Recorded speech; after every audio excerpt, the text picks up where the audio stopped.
ce GN. Merci de la part des organes de nous avoir supportés pendant ce week-end. On espère que vous vous êtes amusés.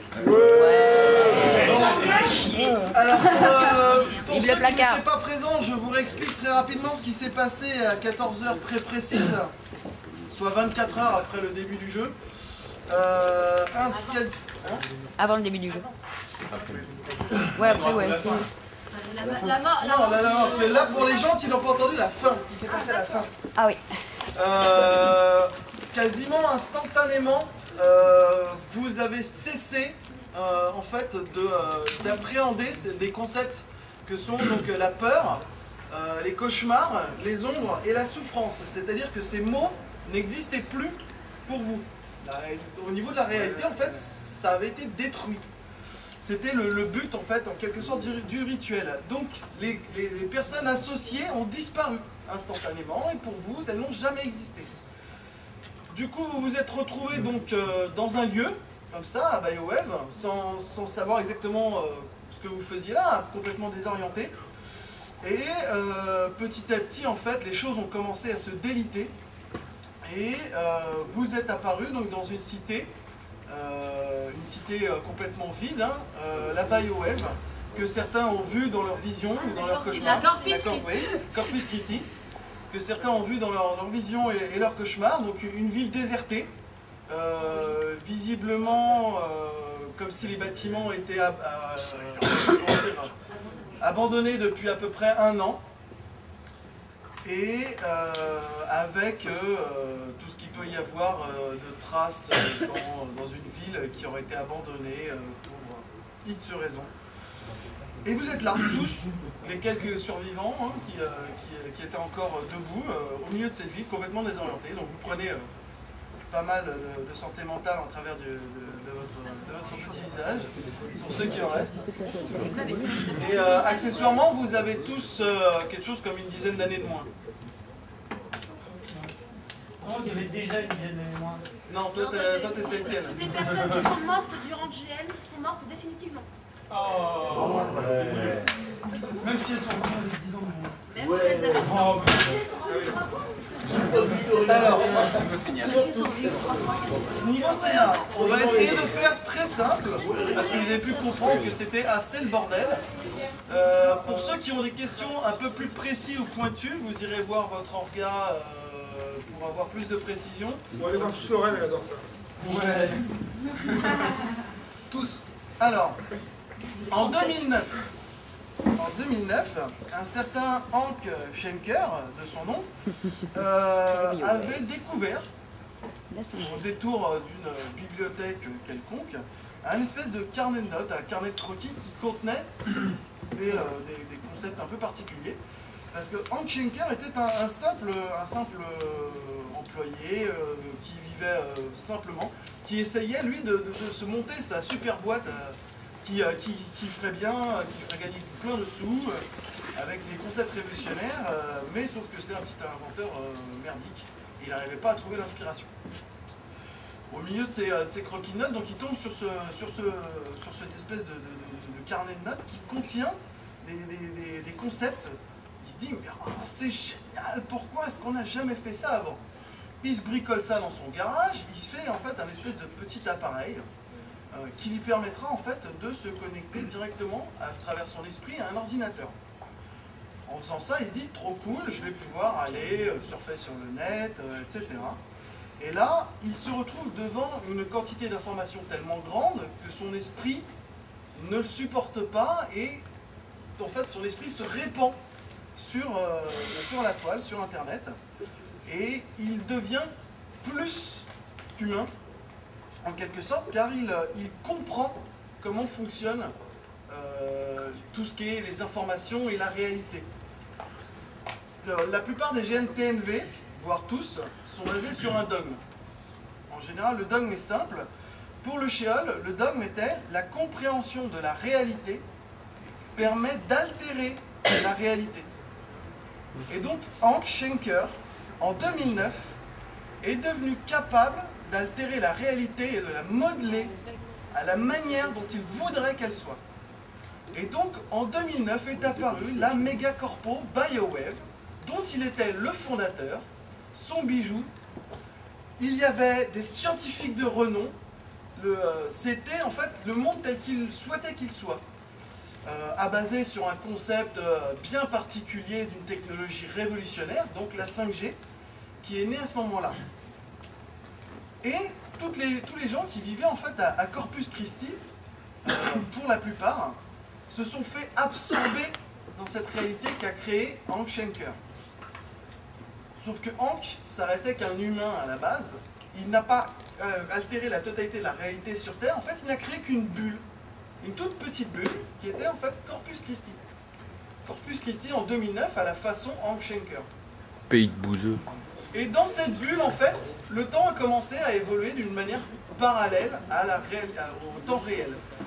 Donc, dans le temps réel, on reste en 2009 dans une ville qui a été dévastée parce qu'il n'y a plus aucun de ses habitants. Ils ont tous disparu, à part 100 personnes, qui eux, en fait, ont été détruits comme coup de l'altération, de la création de cette bulle, en fait.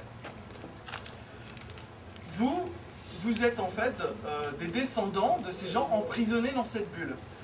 Et pour la plupart, en fait, vous aviez des souvenirs qui se situent en fait entre 2009 et 2019, c'est-à-dire en fait 10 ans de vie qui ont été implantés dans vos mémoires.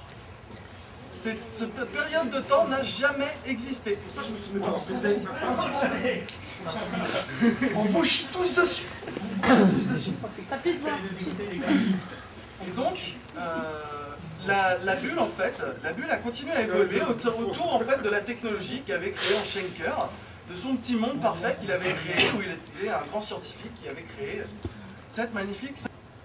la chose qui n'était pas prévue, c'est que la 5G, comme vous avez pu le constater, en fait, était une technologie un peu foireuse, qui en fait a altéré la plupart des êtres humains vivant dans la bulle, créant chez eux donc cette glande epsi. La glande epsi, comme beaucoup l'ont constaté, en fait, c'était un espèce de réceptacle dans votre tête d'ondes qui émettaient et recevaient des ondes, et en fait faisait que les epsi étaient capables de communiquer entre eux sans le savoir, à travers leur glande. C'est-à-dire qu'on a eu en fait un silence radio qui a été décrété, mais si quelqu'un mesurait des ondes radio sur des fréquences bien particulières, il notait qu'en fait, il y avait encore des ondes qui étaient émises, mais par absolument aucun appareil, vu qu'ils étaient émises par les gens. Maintenant, on a donc ces EPSI qui émettent des ondes et donc permettent de communiquer entre eux sans le savoir. En fait, quand un EPSI se dit « Ah mon Dieu, Guillaume vient de prendre feu !» D'un seul coup, il communique à tous les autres « Ah, Guillaume vient de prendre feu !» Donc tout le monde est persuadé que Guillaume vient de prendre feu, donc Guillaume prend feu. Parce qu'en fait, tout le monde est persuadé que la réalité a été changée. C'est pour ça que la plupart des pouvoirs EPSI ne fonctionnaient pas sur les non-EPSI. La télépathie, la lecture d'objets, altérer les souvenirs d'un non-EPSI, ça ne marchait pas. Au milieu de ce beau bazar, on a le monde qui évolue, qui vit sa petite vie, et énormément d'ondes qui circulent entre vous tous. On va dire les sentiments, vos craintes, vos peurs, tout ça en fait tourne dans un espèce de beau nuage de sensations. Et il y avait, comme en fait dans un four micro-ondes, on va dire, des points chauds. Des endroits en fait où ces ondes se concentraient. Et 4 de ces points où les ondes se concentraient étaient toute la souffrance se concentrait en une personne. Donc c'était au départ donc, Gina Reese, donc qui était on va dire la puissance de la souffrance, qu'elle recevait en fait tout ce qui était souffrance, elle le recevait en elle. Donc elle passait son temps à souffrir de plus en plus, et son seul moyen de se vider de cette souffrance était de l'infliger à autrui. Mais sauf qu'elle recevait énormément de puissance provenant d'autres personnes, ce qui la rendait complètement surnaturelle et non humaine, en quelque sorte. De même, Glenda Palmers recevait en fait tout ce qui était expression des ombres et des secrets. Et donc elle était capable d'altérer les souvenirs de personnes et de se glisser dans les ombres. on a au départ une espèce de créature, une chimère, qui a été fabriquée de toutes pièces par notre professeur Thomas Kane. Cette espèce de créature qu'il a construite à partir de glandepsie de cobayes, 4 pour être précis, était en fait le réceptacle tous des cauchemars de toutes les personnes, de toutes les choses les plus dérangeantes, ou plus sombres, on va dire, pulsions et terreurs et angoisses que vous pouviez recevoir et ressentir la nuit. Et en fait, cette créature, du coup, se nourrissait de cela. Et a littéralement commencé à faire apparaître des copies d'elle-même. Les petites bébêtes que certaines personnes avaient dans leur rôle, et les petites visions. Et ces bestioles, en fait, que Marcus Quinte voyait. Car Andrew était imparfait et allait mourir au cours du temps du fait de sa conception génétiquement faite par un être humain. Et donc, sachant qu'il allait, on va dire, mourir, a commencé à transférer sa conscience vers un point qui lui semblait le plus adapté. Donc petit à petit, Marcus Quinte a commencé à devenir de plus en plus monstrueux et à apparaître donc un œil dans sa main, des bactéries suppurantes, des plaies. Il devenait en fait un avatar de tout ce qui fait on va dire le cœur des cauchemars des gens. Et la dernière personne donc était Michael Alvarez, donc, qui était lui l'incarnation de la terreur. Michael Alvarez en fait se sentait particulièrement mal au cours du temps, un peu comme Gene Harris, et avait besoin d'infliger la terreur aux gens, de leur faire peur, de faire angoisser les gens, pour pouvoir se sentir bien. Pareil que pour Gene Harris. Donc tout se passait bien dans la petite bulle de Corpus Christi, pour nos quatre amis qui s'amusaient particulièrement. Ou pas. Mais c'est peut-être pas sauf que cette situation est absolument anormale. Sur Terre, normalement, hein, les gens ont leur libre arbitre. Ils n'ont pas été modifiés par une entité qui a une conscience surélevée. Et la création a un système de mécanismes pour empêcher en fait ce type de déséquilibre.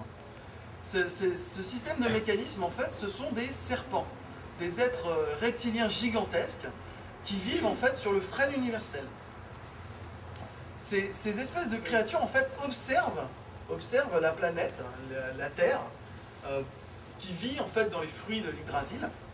C'est une culture comme une autre, vision du monde. Et un de ces serpents en fait a perçu ce déséquilibre. Et donc il a commencé à observer cette petite bulle et à essayer de voir, à essayer de s'y glisser. Et il a trouvé une porte ouverte pour ce faire.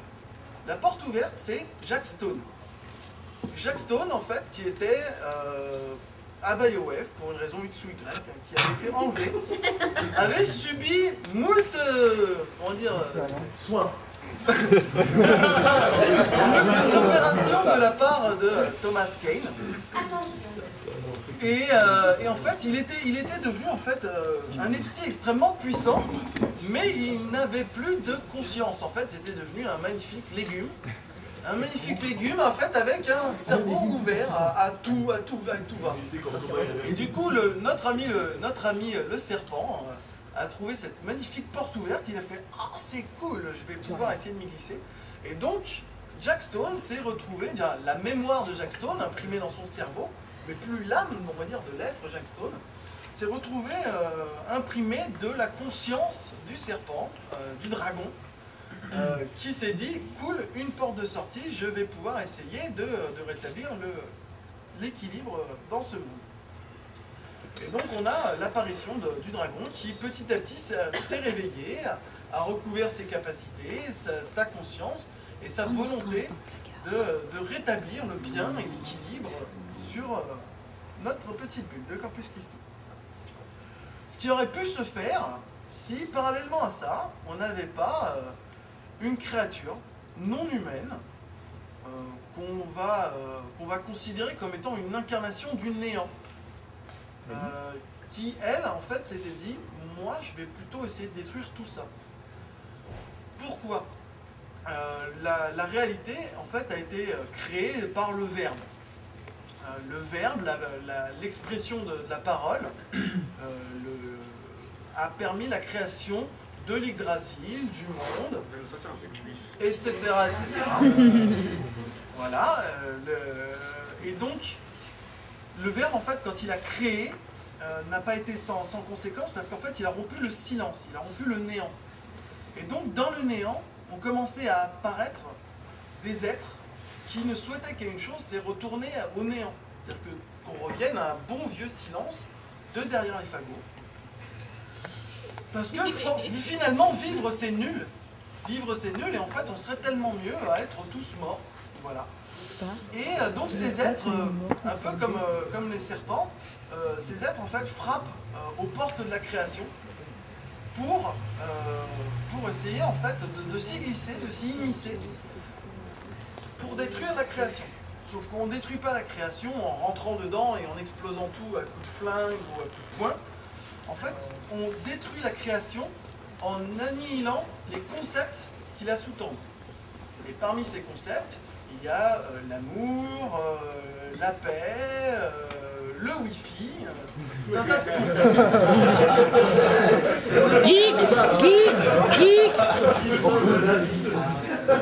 L'amour, la paix et le wifi. La vie selon Arnaud. Et en fait, ces concepts, occasionnellement, s'incarnent. Comme nous l'avons vu ici, la terreur, les ombres, les cauchemars et la souffrance qui peuvent s'incarner. Sauf que ces incarnations, c'est relativement rare. Ça arrive ponctuellement. Et là, c'est l'occasion en fait d'essayer de détruire ces aspects de la réalité. Sauf que là, c'était trop beau. À Corpus Christi, pour une raison X, que ne connaissait pas notre agent du néant, il y avait 4 de ces incarnations en même temps. Trop cool! Et donc, cette personne, en fait, a essayé de s'immiscer dans la création pour détruire ces aspects. Cette personne, donc, c'était Audrey Novakovsky, qui était donc une incarnation du néant et de la destruction, qui ne voulait qu'une chose, c'est que vous retourniez tous pourrir en fait dans le silence et que tout ceci soit détruit. Ça te va bien le silence.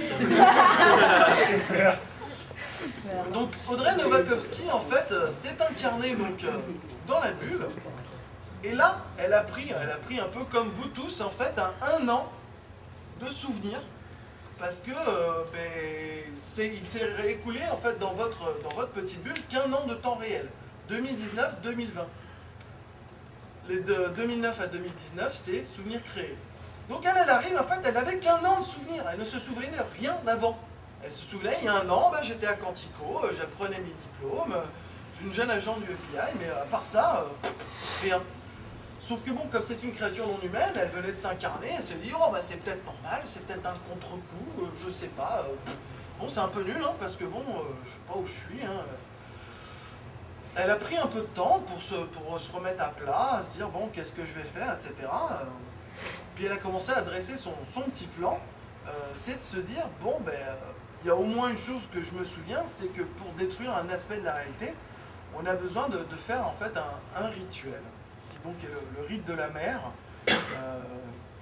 qui est un rite floral qui nécessite donc une rose, 2 pétales de rose, pour en fait altérer la réalité.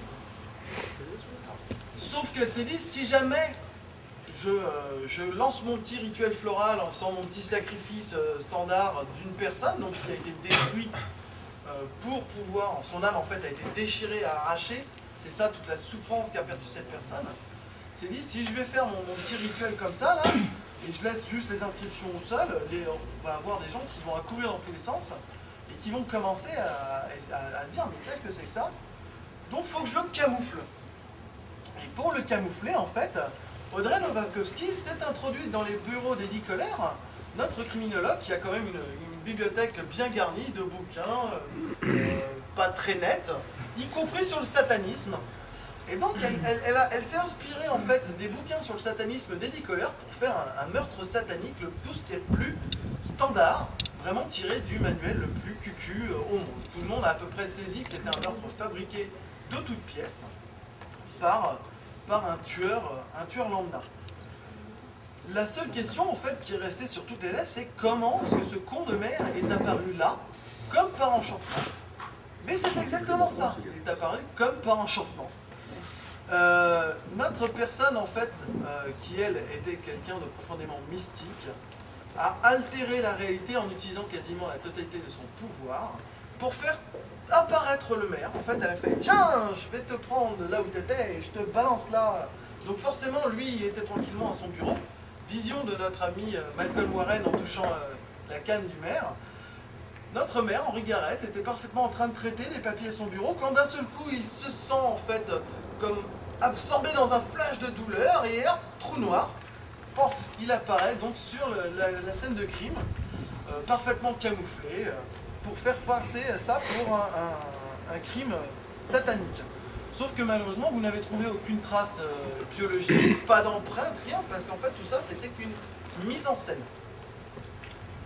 Au final, ce rituel en fait s'est lancé et était parti pour durer 24 heures, très précisément. Il y avait un compte à rebours dissimulé sur la scène du crime, sous forme en fait d'une série de lettres cachées sous le cercle de sang. Ça a été découvert par certaines personnes qui avaient une partie des infos, d'autres non. Et en fait, ça n'a pas circulé jusqu'à à peu près 2 heures de la fin du GN. Les gens se sont rendus compte, mais en fait, ça va tout cracher dans 2 heures. Oups. Pendant ce temps-là, elle, Audrey Nowakovsky, quasiment privée de tous ses pouvoirs, en fait, n'avait qu'un seul but, faire en sorte de vous égarer le plus possible sur toutes les fausses pistes possibles et imaginables, en vous racontant toutes les saloperies possibles sur la fin du monde, en vous demandant de vous diriger vers les farfelus des élucubrations. Et elle y a parfaitement réussi dans le sens où elle a vraiment à peu près perdu tout le monde. Alors il y avait plusieurs pistes dans le jeu pour essayer de comprendre ce qui se passait et donc briser ce rituel. Malheureusement, à travers différents truchements, différentes informations qui se sont perdues, différents petits, on va dire, soucis interjoueurs liés typiquement à GN, à travers un peu aussi quand même le roleplay de Nowakovsky. Mais en fait, oui, elle en a fait un petit peu. Elle a bien baisé quand même quelques personnes. Mais en fait, aucune de ces solutions n'a pu être mise en place avant l'heure fatidique. Et malheureusement, donc, 24 heures plus tard, pendant que vous étiez harcelé par des manifestations de plus en plus fortes, des ombres, de la peur, des cauchemars, et vous avez en fait été, vous avez combattu cela, détruisant effectivement la peur, les ombres, la souffrance et les cauchemars. Et au terme de ces 24 heures, ces concepts ont disparu. Grâce à ma caméra. Ça c'était en fait pareil, donc c'était un des derniers soubresauts de la réalité qui essayait de se défendre. Et c'était vraiment les derniers vite, peut-être une solution, on va essayer de... Bon, mais en fait non, ça n'a pas marché, ils ont pas vite, la clepsydre, sortez, et hop. Voilà. Donc, on va passer partout tous les métros. Pour vous qui êtes revenus donc en 2009, avec plus ou moins de souvenirs de votre vie passée en fonction des personnes, vous n'avez plus de gland Lepsi, vous êtes revenus tel que vous étiez en 2009 avant que la bulle se crée, dans une ville en fait qui a été mise en quarantaine par les États-Unis, hein, parce qu'il y a quand même après, toute sa population qui a disparu en une nuit. Et on a retrouvé 100 cadavres. Donc c'était un peu... Et vous, en fait, vous êtes par contre apparu dans une ville où 100 personnes avaient disparu, sans laisser de traces. Donc, au final, il n'y a pas, on va dire, de belle fin à ce GN où ça aurait été, vous êtes sorti de la bulle parce que vous avez découvert que vous étiez enfermé dans une bulle, ou vous avez cassé le rituel, ce qui vous aurait permis en fait de revenir à votre petit train-train quotidien à Corpus Christi en 2020. Ou voilà. Et bien, il n'y aura pas de fin de happy end à ce GN et malheureusement, par le roleplay de certains et par les erreurs d'autres, c'est la même merde et voilà. Donc il n'y aura pas de happy ending, il n'y aura pas de home sweet home. Et il n'y rreste qu'une chose, j'espère que vous vous êtes tous amusés à essayer de démêler cet imbroglio d'effets, Là, je comprends mieux certains trucs qui me paraissaient bizarres.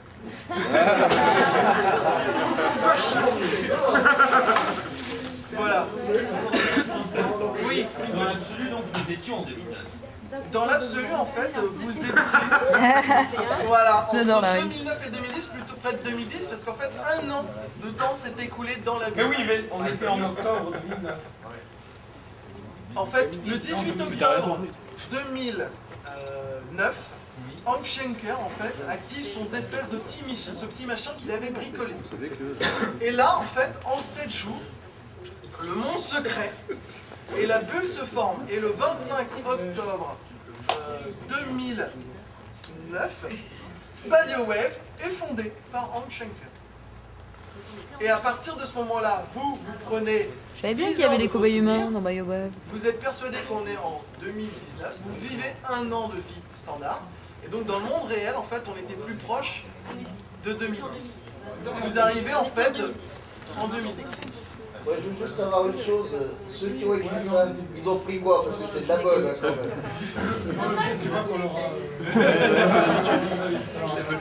Pourquoi les chats? Il est totalement testé les chats. En fait, il n'aimait pas les chats. C'est nul. Alors, pourquoi les chats? En fait, parce que les chats, comme la plupart des animaux, en fait, ont subi les ravages de la 5G. Sauf que les chats, en fait, étant réputés comme étant un animal beaucoup plus sensible, qui avait déjà comme un espèce de sixième sens, ils recevaient beaucoup plus des effets de la 5G, au point qu'en fait, leur glande epsi se formait comme pour un être humain normal, et au lieu de se stabiliser à une taille raisonnable et de se dire, bon, bah, à partir du moment là, j'ai atteint une masse critique, en fait, elle continue à pousser jusqu'à écraser le cerveau du chat sur les parois de la boîte crânienne. Toutes les réunions se sont faites dans des appartements où il y avait des chats. Et où j'ai passé mon temps à crever. Dans le cul, les chats. Les EFSI, en fait, étaient classés de D à A. En fait, c'était un classement qui avait été mis en place. c'est V, moi. Non, la lettre du code, en fait, n'avait rien à voir avec la choucroute. Par contre, Moi j'étais Z. en fait, vous avez bel et bien remarqué peut-être que vous avez subi un dépistage national sur la totalité des États-Unis. 12 millions de personnes sur la première vague de personnes ont été dépistées.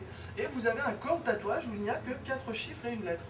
Oui. Bizarrement, est-ce qu'on peut faire 12 millions de personnes avec ça? Non. Non. Je me suis posé la question. Mais c'était pas un bug. Ouais, mais bon. Parce que des classes B qui ont un B à la fin, c'est... Ouais, c'était un hasard. Voilà ce qu'il y avait vu, Anna. En plus, ah ouais. Oui, mais en fait, il n'y a pas que 12 millions, parce qu'en fait, Je sais même pas la que totalité des j'agite. États-Unis, en fait, a été dépistée sur 4 chiffres et une lettre. Et peu importe que vous ayez été dépisté en 2012 ou en 2014 ou 2016. Oui, j'en avais une théorie intéressante sur ce sujet. Allez, vas-y. Parce que le département, parce qu'il faut pas enlever le département des plaques d'immatriculation.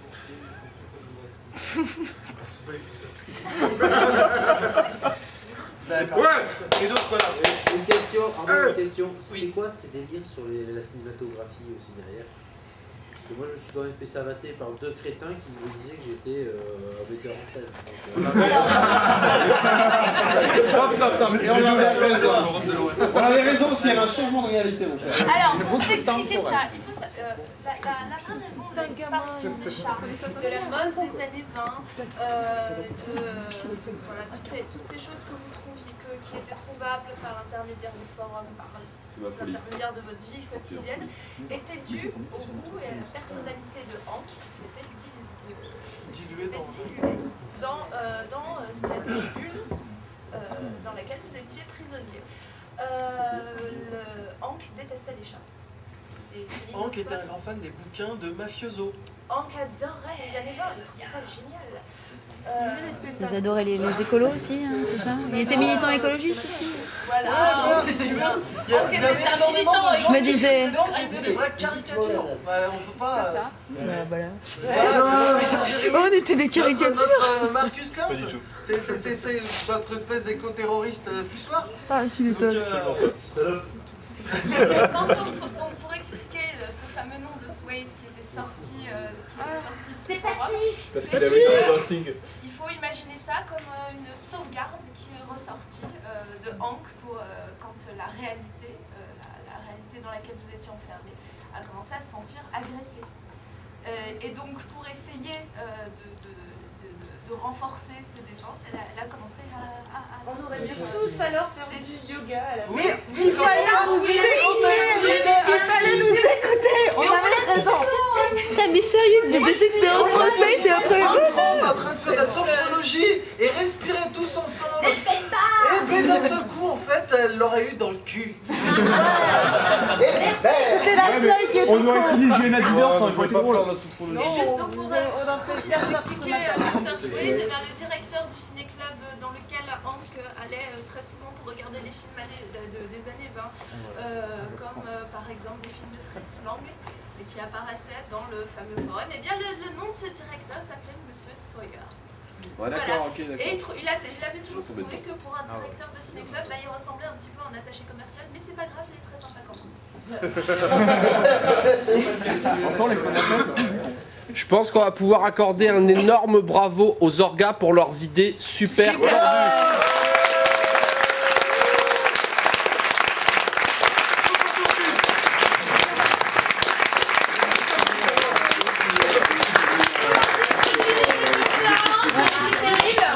Le terrain.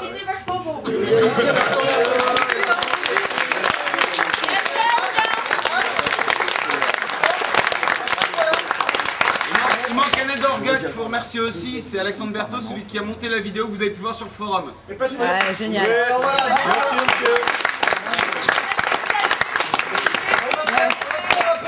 va faire un petit tour de remerciements. Nous remercions les différentes assos qui nous ont filé un coup de main.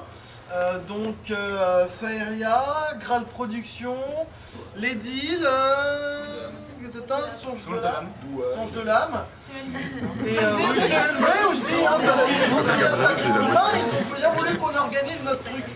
Ouais, c'était pas mal. C'était pas mal. Je remercie tout particulièrement Lorraine, qui a été notre bras armé à Bordeaux quand je me suis retrouvé exilé à Paris. Je remercie particulièrement Anne, Virginie, Davy et Fernie qui non mais Sophie c'est pour la fin, qui nous ont, on va dire, sauvé la vie suite à la défection consécutive de 2 orgas.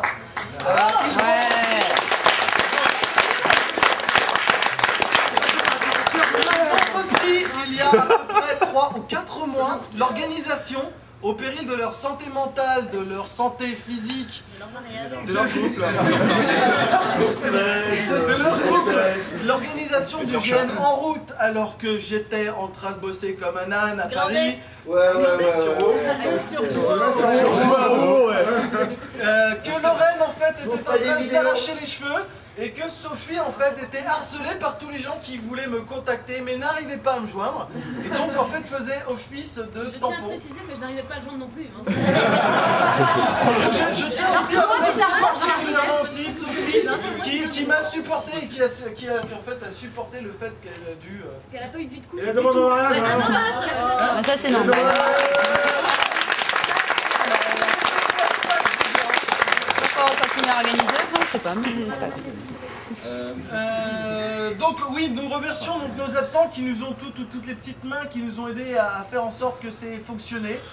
Le directeur de la clinique des Landes qui nous a quand même mis à disposition un site fantastique et merveilleux. Millions de matériel, c'est-à-dire que quand on a vu qu'on avait 37 joueurs et 4 étages, on s'est dit ça va pas être possible. Sinon on va les faire. Orga, et le 4ème. Sinon on vous a un orga par étage. Descendu. Je peux mettre tout pour le bébé. Vous imaginez bien que les orgas ont eu à peu près des orgasmes multiples en découvrant les lieux et en trouvant tout ce qu'ils pouvaient en faire. On a eu surtout la troupe de notre vie. Particulièrement le laboratoire. On a beaucoup aimé Parce que franchement, quand on est arrivé, il faut savoir que le terrain, nous n'avons pas pu mettre en place tout ce que nous voulions mettre en place, parce que malgré le fait que plusieurs de nos organes ont quand même mis 2 jours à ranger l'intégralité du look du lieu. Parce qu'il faut savoir que les gens sont partis en laissant beaucoup de choses là où elles étaient. Vous avez pu constater, c'est-à-dire que T'ouvrais un frigo, t'avais plein de médocs, des trucs, qui n'était pas possible. Et comme on a fait tous les placards, on les connaît par cœur. On connaît tous les placards. On connaît tous les placards du lit. dans la première vague, on passait même le plus petit KGB à transporter tout ce qui était du 4e, 3e, 2e cave, toutes les pièces inexploitées, dans les pièces en jeu pour recréer les laboratoires et l'ambiance des lieux. Génial. C'est beaucoup de temps à faire des sauts de joie, à hurler aussi en découvrant les trucs. Voilà. À baver aussi. Ouais. Et à se retourner avec angoisse parce qu'il fait tout noir derrière. On a fait ça de nuit, hein, sans lumière parce que les compteurs n'étaient pas encore réglés. Nous, on regarde ça, c'est pas le problème. Et surtout, tout particulièrement merci à Anne qui nous a quand même dégoté le terrain. Ouais.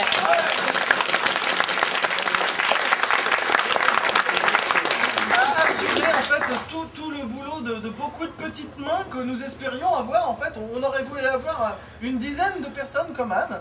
Finalement, nous n'avons eu qu'une seule Anne et elle a dû faire le boulot de 10 personnes. Il n'y a eu qu'une équipe. Voilà. Je crois que j'ai fait à peu près le tour pour les On voudrait remerciements. remercier aussi Vincent Deveau qui vous a quand même les petites bêtes et le putain de cadavre. D'ailleurs, attends, j'ai le slip de ma vie sur le cadavre. Je l'ai vu après. Mais moi dans le noir. Je l'ai filmé dans le noir Et moi à la je lampe l'ai. torche. Ouais. Mais moi dans le noir, si tu vois juste les cadavres, il était nickel quoi. J'ai cru vraiment que c'était un décor qu'ils avaient abandonné quoi. Mais attends, ils avaient dit qu'ils avaient laissé plein de matos sur le lieu. Mais j'ai dit la 5 hommes de ma vie. Pas les experts sont au courant peut-être. Alors, désolé pour tous les gens qu'on aurait oublié de remercier dans le... Sylvain Zamora. Oui, Sylvain Zamora, qui nous a fait quand même le merveilleux patron du spleen. Hein, souvenez-vous du petit texte d'ambiance, c'est un espèce de gros bourru qui aime pas les gens, misogyne et limite raciste. On pensait que ça pouvait assez bien cadrer en fait le personnage. Surtout qu'il allait péter la gueule à Alvarez. Voilà, mais en fait il s'est retenu, c'était trop beau. Dommage. Et d'ailleurs on a particulièrement apprécié les gens qui ont hypothétisé que ce soit le catcheur. Ouais. En même temps, il avait le physique de l'emploi. On a passé tout le week-end à prendre des chouettes photos. Ouais. Ah, ça, c'est pas encore. Nous avons fait toute la berge. Ouais.